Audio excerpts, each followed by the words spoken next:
श्री सद्गुरू ब्रह्मचैतन्य गोंदवलेकर महाराज यांचे 3 ऑक्टोबरचे प्रवचन. मीपणा ठेवून देवाकडे पाहणाऱ्यास त्याची प्राप्ती होत नाही. देवाला आपण जाणू म्हणून तो जाणला जाईल का? मला ब्रह्म कळले म्हणून शब्दाने सांगितले तर ब्रह्म कळले असे होत नाही. जो ब्रह्म कळले असे म्हणतो त्याला खरे म्हणजे काहीच कळले नाही असे होते. ते कळून घेऊ म्हणून कळत नाही, ते न कळतच कळते. आणि मग मला कळले ही भावनाच तिथे राहत नाही. मी ब्रह्माला ओळखीन असे म्हणून जो देवाजवळ गेला त्याला काहीच प्राप्ती होणार नाही.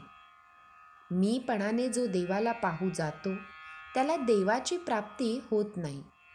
आपला अहंकारच देवाच्या प्राप्तीच्या आड येतो आणि तो बरोबर घेऊनच जर आपण देवाला शोधू लागलो तर तो कसा सापडेल? आपल्या आणि देवाच्या मध्ये आपल्या अहंकाराचा पातळ पडदा असतो आणि तो असल्यामुळे आपल्याला देव दिसत नाही. तो दूर करा म्हणजे देव दिसू लागेल.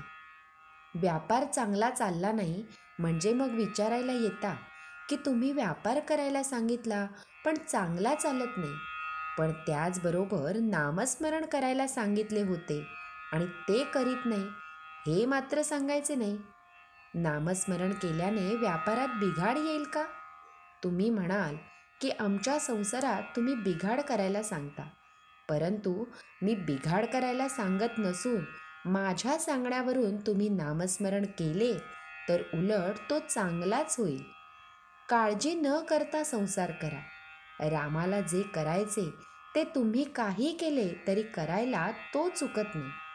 मग काळजी करून तरी काय होणार आहे? जे भोगायचे ते कष्टाने भोगण्यापेक्षा आनंदाने भोगलेले काय वाईट? जे जे आघात होतील ते त्याचे म्हणून त्याच्याकडे पाठवावे. आपल्याला त्यांच्याशी कर्तव्य नाही असे समजत जावे. आपल्याला नवस करायचा असेल तर असा करावा की मला तू ज्या स्थितीत ठेवशील त्या स्थितीत आनंद दे, म्हणजे मला समाधान राहील. दुसरे काही मागण्याची इच्छाच होऊ देऊ नको असे मागावे, म्हणजे आपल्याला त्याचे होऊन राहता येईल. मनुष्याची शांती बिघडायला जगामध्ये 2च कारणे आहेत. एक म्हणजे आपल्याला हवे ते न येणे आणि दुसरे म्हणजे आपल्याला नको ते येणे. या दोन्हीपैकी आपल्या हातामध्ये एकही नाही. मग आपण दुःख का करावे? भगवंताच्या नामाची एकदा गोडी लागली ना की सर्व काही साधते. नाम अभिमानाचा नाश करते.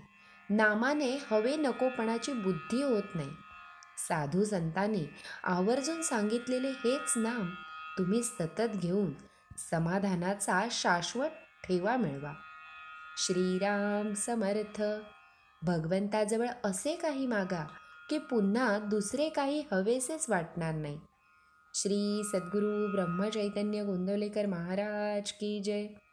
जय जय रघुवीर समर्थ.